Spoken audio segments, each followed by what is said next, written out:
आखिरी इत्तलात आने तक वो बिखरे हुए ही थे। अब अगर हुकूमत उनको बिखरा दे तो मैं कह नहीं सकता। ट्रांसपोर्टर्स ने कल से कराची में पब्लिक ट्रांसपोर्ट सड़कों पर लाने का ऐलान कर दिया। इरशाद बुखारी साहब, सदर कराची ट्रांसपोर्ट इत्तेहाद का कहना था कि हम सीट बाय सीट गाड़ियां चलाएंगे। यह बात काबिल कबूल है, लेकिन आगे जो उन्होंने कहा उस पर इंसान सिर्फ हंस सकता है। कहने लगे कि ड्राइवर्स कंडक्टर्स मास्क और दस्ताने पहनेंगे। वो ड्राइवर्स और कंडक्टर्स जिनके पास ड्राइविंग लाइसेंस नहीं होता, वो दस्ताने पहनने का तकल्लुफ भला क्यों करेंगे? वो गाड़ियां जो कंप्लीटली एयर कंडीशनड है, एयर कंडीशन इसलिए नहीं कि उनमें एसी लगा हुआ है, उनमें छत खुली हुई है नाइट राइडर की तरह, उनमें आप कहीं से भी दाखिल हो सकते हैं खिड़की समेत। वो गाड़ियां जो अल्हम्दुलिल्लाह नुमाइश में रखी जाने के काबिल है, उसमें अल्लाह का शुक्र है सुम्मा अल्हम्दुलिल्लाह इस एक सदी में भी इंसान सफर कर रहे हैं। जमहूरियत का ये सफर हमें यूटीएस बसों से, अर्बन ट्रांसपोर्ट स्कीम से, स्कैनिया 1 करोड़ वाली बसों से अल्लाह का शुक्र है चिंची रक्षा तक ले आया है। अल्लाह ताला इस जमहूरियत का इकबाल बुलंद करे, जमहूर की खैर है। इरशाद बुखारी साहब कह रहे हैं कि अगर मुदाखलत की गई या गिरफ्तारियां हुई तो हम धरने देंगे। एक और जवाब उन्होंने पेश किया, समझ में आने वाली बात है। कह रहे हैं कि हम दिहाड़ीदार हैं और हमारे बच्चे भूख से बिलक रहे हैं। ताहम ट्रांसपोर्ट के वजीर सिंध के जनाब अवैस कादिर शाह साहब कह रहे थे कि पब्लिक ट्रांसपोर्ट खोलने का फैसला नहीं हुआ, यह फैसला कौमी राब्ता कमेटी के इजलास के बाद किया जाएगा। आखिरी खबरें आने तक कमिश्नर कराची के हवाले से कुछ टिकर्स मेरे ख्याल है चल रहे थे, ये चलना थे कि उन्होंने ट्रांसपोर्टर्स को मना लिया है। आई डोंट नो अभी इस वक्त क्या स्टेटस है।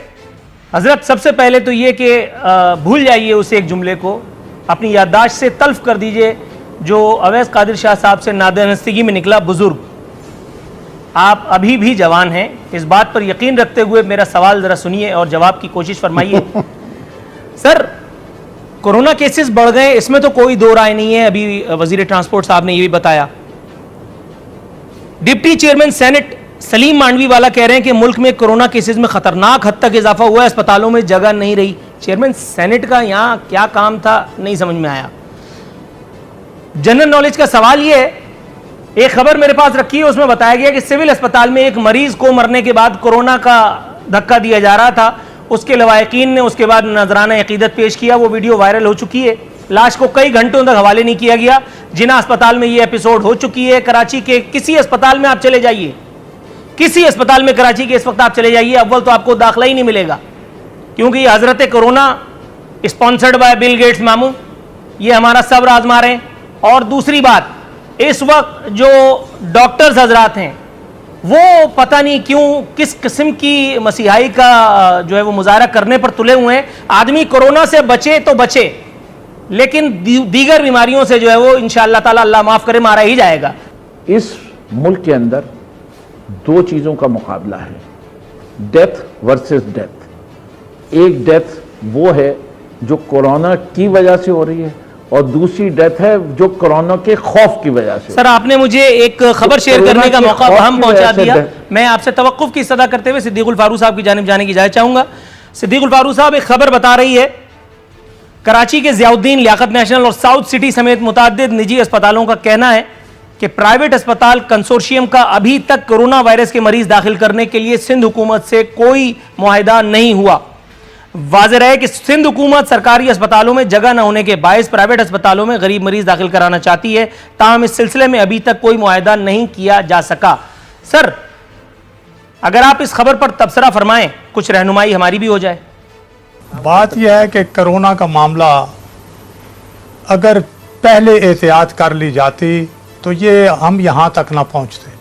अब हाल वही है, वही कत्ल भी करे है, वही ले सवाब उठा, यानी ख़राबी भी पैदा की और सवाब भी कमाना कि जी हम ही ने ये कुछ किया है।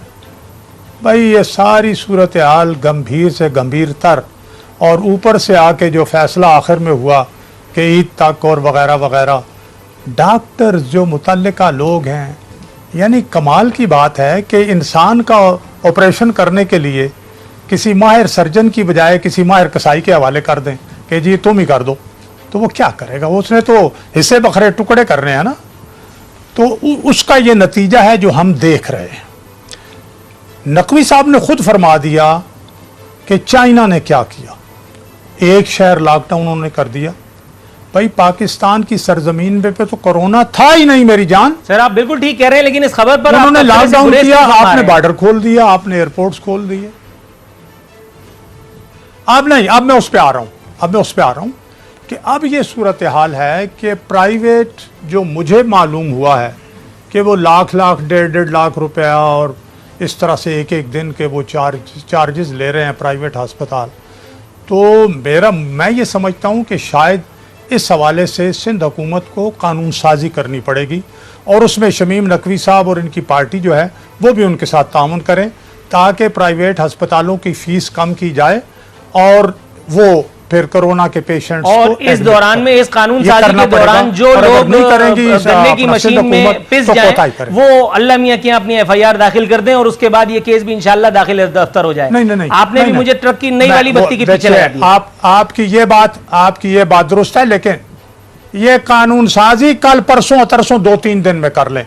भाई इतना मेरे देखिए सिद्दीकी साहब, ये 10 दिन हो गए हैं कि ईद के नाम पे लोगों को खोल दिया गया है, लोग भी परवाह नहीं कर रहे। तो अभी आपने जो गाड़ियों की जो है बसों की तस्वीर कशी की है, वो बसें क्या हैं, वो तो टांगा रेड़ा हैं। अगर उस तरह ही हैं जिस तरह आपने तस्वीर कशी की है और उस पे सारे लोगों को बिठाएंगे तो ये सारे मिलजुल के मौत का सौदा और मौत की सौदागरी कर रहे हैं। ये नहीं करनी चाहिए, अकल से काम लें। दुरुस्त है। अवैस कादिर शाह साहब, जनाब इमान आपकी तरफ आना चाहता हूं। के हवाले से भी कहा एक जुमला सर, नवाज शरीफ साहब का मैं जवाब दे दूं। नहीं सर, नहीं जवाब दे दूं कि नवाज शरीफ साहब का मैं बाकायदा खुसूसी तौर पर तैयार करदा आपकी खिदमत में एक जबरदस्त सवाल पेश करूंगा, फिर जवाब दीजिएगा तो मजा आएगा। ऐसे कैसे जवाब दे देंगे आप? थोड़ा सा तवक्कुफ की इस्तदा है। अवैस कादिर शाह साहब मुस्कुरा रहे हैं, उनकी तरफ बोला हूं। अवैस साहब, जनाब सर, वजीर ट्रांसपोर्ट बदलते रहे। पहले यहाँ MQM के कुछ लोग मौजूद थे, उसके बाद फिर आप लोग आए, फिर कुछ और लोग आएंगे, लेकिन अल्लाह का बड़ा शुक्र, अल्लाह नजर बद से बचाए हमारे ट्रांसपोर्ट सिस्टम को। एक आदमी गधा चलाते चलाते अचानक गाड़ी चलाने लगता है, उसके नीचे गाड़ियों के नीचे इखलाकन कई लोगों को ले लेता है, उसके बाद दौड़ करके पहाड़ पे चढ़ जाता है। यहाँ कोई रजिस्ट्रेशन का निजाम नहीं है, कोई ऐसी मॉनिटरिंग नहीं है कि जो उसको पता चला सके। वहां ये ड्राइवर्स और कंडक्टर्स मास्क और दस्ताने पहनेंगे। इस लतीफे पर अगर आप कोई तबसरा फरमाना चाहें तो आपको पूरी आजादी और खुली छूट है। सिद्दीकी साहब, जैसा मैंने पहले कहा कि माशाल्लाह आप बोलते बड़ा अच्छा हैं और मैं बहुत सी चीज़ों का इस वक्त जवाब देना चाहूँगा, लेकिन जाहिर सी बात है प्रोग्राम किसी और हवाले से, और जो टू द पॉइंट आंसर है वो ये है कि ये जब SOPs हम लोग बना रहे थे, ये 1 महीना पहले की बात है, क्योंकि जब हमें NCC में ये कहा गया, अब फिरदौस शमीम नकवी साहब की बात की तरफ भी आऊँगा, तो हमने SOPs तैयार कर ली थी। तो ये हमने रिक्वेस्ट की थी सारे ट्रांसपोर्टर हजरात से, जिसपे सब लोग कराची के इत्तेहाद के हों या इंटरसिटी के हों, सब लोगों ने इस चीज़ पे एग्री किया था कि वाकई हम लोग मास्क भी पहनाएंगे और मास्क के अलावा किसी भी पैसेंजर को गाड़ी में नहीं बिठाएंगे। सैनिटाइजेशन की कोशिश भी करेंगे और जितना हो सकेगा सोशल डिस्टेंसिंग का भी ख्याल किया जाएगा। देखिए, अगर आप SOPs भी अमल दरामद की बात करते हैं, अभी इस वक्त सिंध में ट्रांसपोर्ट स्टार्ट नहीं हुई। जो एक तकरीर हुई जिसमें ख्वाहिश का इजहार किया गया और ट्रांसपोर्ट सेक्टर को 3 सूबों में खोला गया, जिसमें ना सिंध को बताया गया ना पूछा गया। हम तो उस मीटिंग के आसरे पर ही बैठे रहे कि अभी हमें कॉल आ रही है, अभी हमें बुलाया जाएगा, कोई फैसला होगा, हमें भी उसमें शरीक किया जाएगा, लेकिन हमें इस काबिल ही नहीं समझा गया कि उसमें शरीक किया जाए। देखिए, उन 3 सूबों में क्या हो रहा है, उनमें क्या क्या इल्जामात लग रहे हैं, उनमें क्या क्या झगड़े शुरू हो गए, क्या वहां पे SOPs फॉलो हो रही हैं, क्या वहां पे कोई ऐसी चीज है जिससे हम इस वक्त काबिल जिक्र कर सके कि किसी सूबे में बसेस जो रोकी गई वहां पे देखा गया कि सीट बाय सीट नहीं, 2 सीट छोड़ के 1 बंदा बिठाया गया था। ट्रांसपोर्टर इत्तेहाद उन वजीरों के खिलाफ बोल रहे हैं, गवर्नमेंट के खिलाफ बोल रहे हैं, वजीर साहिबान का कोई बयान नहीं आ रहा। देखिए, बगैर सोचे समझे, बगैर किसी अक्लमंदी से अगर आप एक फॉरेन सेक्टर खोल देंगे तो वो कोरोना बम के मुतरादिफ होगा, और वही हो रहा है।